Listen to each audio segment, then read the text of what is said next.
আমার অনেক দূরে বাড়ি, সেখানে যেতে যেতে রাত হয়, আমি পথেই ঘুমিয়ে পড়ি। বাড়ি আর যাওয়া হয় না। বাবাকে ফোন করে বলি বাড়িটা পাঠিয়ে দাও। বাবা বলে বাড়ি পাঠাবো কেমনে, তোর মা আছে আমি আছি, উঠানটা পাঠাই। বাবা উঠান কুরিয়ার করে। উঠান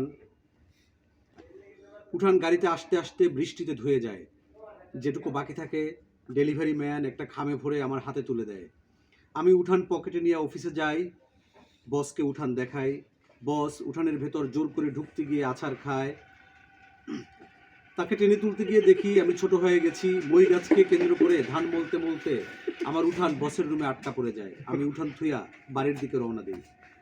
বাড়ি যাওয়ার আগে আমি পথেই ঘুমিয়ে পড়ি। বাবা ফোন করে বলে উঠান পাইছোস? আমি তারে বলি বসের টেবিলে আটকা পড়েছে। বাবা কয় তাইলে আর কি করবি? বাড়ি এসে পুকুরটা নিয়ে যা, তোর তো পাঙ্গাসের জীবন।